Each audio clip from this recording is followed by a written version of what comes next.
Good day, mates. Today I'm going to be reading to you Sir Gawain and the Green Knight. Sir Gawain is one of my favorite knights of King Arthur's court. I love his stories. So here we go. Every winter during the Yuletide festival, King Arthur and his Knights of the Round Table gathered in a great hall to feast, sing, and tell the most wondrous tales. One year scarcely had their feast begun when the oddest-looking man anyone had ever seen entered the hall on horseback. The horseman was the tallest knight in the land. He was very handsome, with gigantic limbs, a thick, broad chest, and a beard as big as a bush. He might have been the most handsome horseman on earth, but for one thing, he was green. From head to foot, his skin, hair, beard, and clothing were as green as emerald stones. His bridle was green, his saddle was green, and his horse was green. He wore no armor and carried no spear or shield. In one hand he held a green holly bough, and in the other a great green axe. "Who is the leader of this feast?" he bellowed. The banquet guests could not even speak. Only King Arthur had the courage to answer the Green Knight. "Dismount from your horse, sir," he commanded, "and join our celebration." "I came not to feast," said the Green Knight, "but to prove the courage of your famous warriors." "Oh, if you seek battle, there are many here who will take you up on your offer," said the king. The Green Knight laughed loudly. "I've not come to fight with beardless children," he shouted. "I came to play a sport. I challenge any of you to strike me with my own axe, on the condition that should I survive next year at this time, I shall strike you back." "Give me your axe," said King Arthur, "and I shall grant your wish." The Green Knight dismounted from his horse. As he put his axe in the king's hands, the Knight of the Round Table shouted their protests. "This is not a task for our king," said Sir Gawain, the youngest of all of them. "Let this fight be mine." "So be it," said King Arthur. As he gave the axe to Sir Gawain, he whispered, "Put such heart and hand in your stroke that he will never be able to pay you back." The Green Knight grinned at the young warrior. "First, on your honor, you must swear to seek me out in 12 months and let me give back what I receive from you," the giant said. "I swear it on my honor," said Sir Gawain. The Green Knight then bared his neck and waited to receive his due. Sir Gawain swung the heavy axe with all his strength, and with one mighty blow, the sharp blade cut off the knight's head. But the Green Giant did not die. He did not even flinch. Calmly and slowly he stood up, picked up his own head, and held it aloft like a lantern. Then he mounted his horse and rode out of the hall. The guests were all stunned.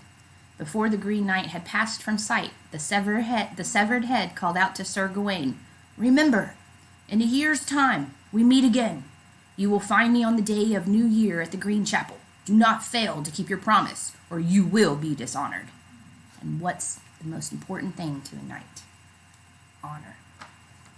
Even the bravest warrior shuddered.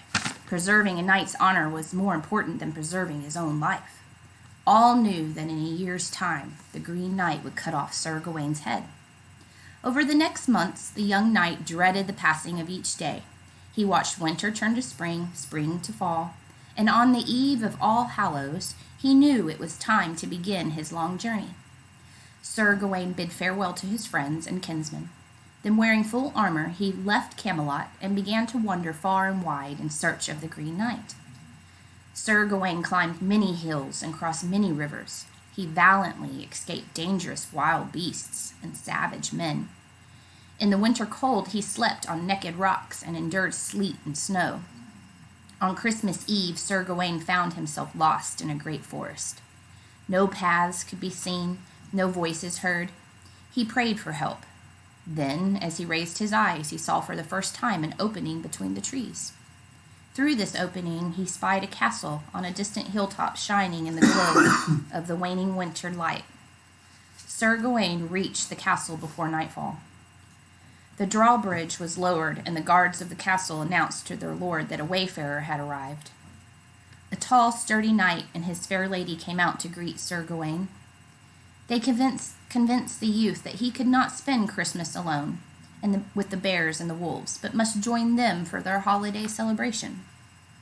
So for 3 days, Sir Gawain stayed in the wonderful castle. As the day of the new year drew nigh, he told his hosts that he must leave soon, for he was bound by his honor to find the Green Knight. "Oh, please stay just 3 more days," his host urged him, "for the Green Chapel of the Green Knight is not far from here." Surprised to discover that his journey was nearly over, Sir Gawain agreed to stay for 3 more days. "Wonderful," said his host. "Now, you must rest here at the castle while I go out and hunt. And let us have an agreement. Whatever you get each day shall be mine in exchange for what I win in the woods."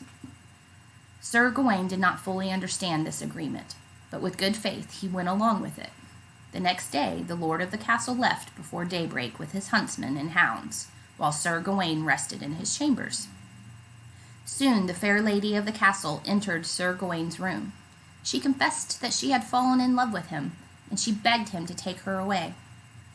Sir Gawain was tempted to do as she asked, for indeed she was very beautiful, and her words of flattery touched his heart. But the knight's sense of honor forbade him to betray his host, so he told the fair lady he could not do as she asked.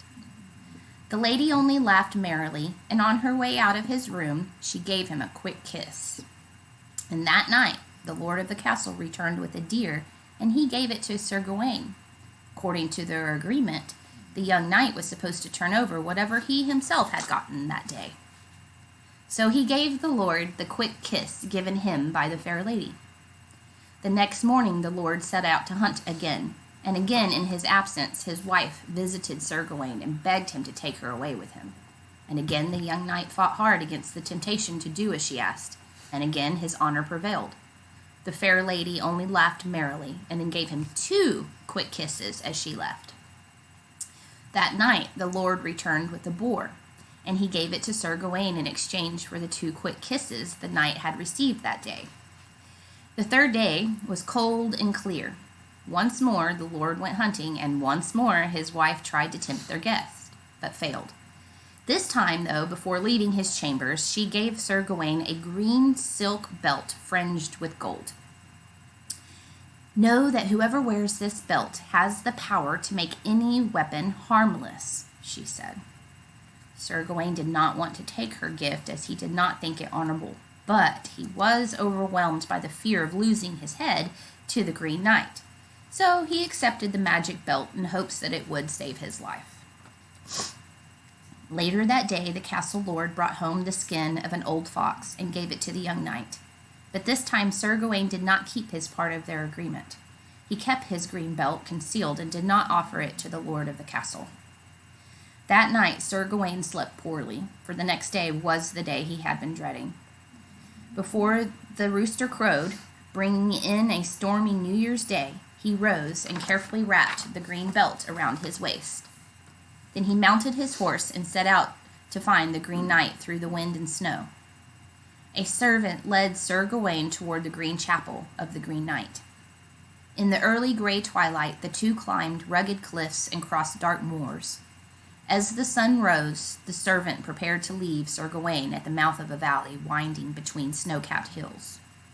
"If you are ready to be done with life," the servant said, "then ride down to the bottom of the valley, for there is the man you seek. For all the gold on earth, I would not go with you." The servant turned back, leaving Sir Gawain to ride on alone. The valley was bordered by steep stone cliffs. Look as he might, Sir Gawain did not see a chapel. He saw only the opening of a distant dark cave. He tied his horse to a tree and climbed the snowy rocks until he reached the mouth of the cave. "Who dwells here?" he shouted. "Stand still," replied a deep voice above him. "Receive now what you have come for." A giant figure emerged from behind the rocks, bearing a mighty axe. It was the Green Knight, his head attached again to his shoulders. "Put down your spear," the Green Knight said. "Take off your helmet. Stand the blow I have owed you for these 12 months. Sir Gawain sighed. "I am ready," he said. Then he unlaced his helmet and, leaning forward without fear, offering his bare neck to the steel blade. The Green Knight raised his green axe high and then swung it through the air. Sir Gawain did not move as the sharp edge of the axe. Sir Gawain did not move as the sharp edge of the axe touched his neck. It gently pierced his skin, causing only a few drops of blood to sprinkle on the snow. And that was that. Stunned, Sir Gawain felt for his head, and it was still there. He drew his sword and faced the knight. "One stroke I have taken," he said, "and that is all I will take, according to our agreement." The Green Knight turned toward him. His face was no longer green. In fact, it was the face of the lord of the castle Sir Gawain had visited. "Brave knight, be not angry," said the lord. "I had instructed my wife to tempt you, but you passed the test of faith and honor that every true knight must pass." Sir Gawain was confused of the generosity of the castle lord.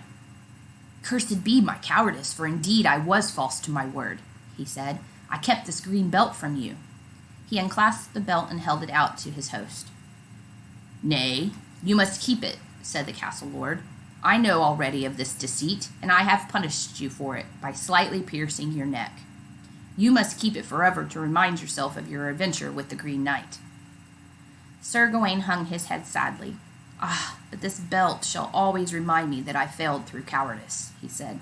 "Nay, not cowardice," the lord said gently. "Let it remind you instead that you love life very much. It was this very love of life that caused you to conceal the green belt from me so that you might live." The lord then invited Sir Gawain back to his castle, but the young knight was eager to return home.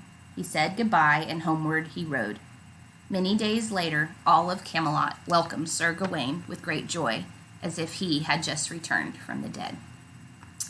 I would like to know your thoughts of the story, of what you think about his punishment and the deal that he made with Sir Gawain and the Green Knight. Don't forget to subscribe to my channel and like the video. Have a good day.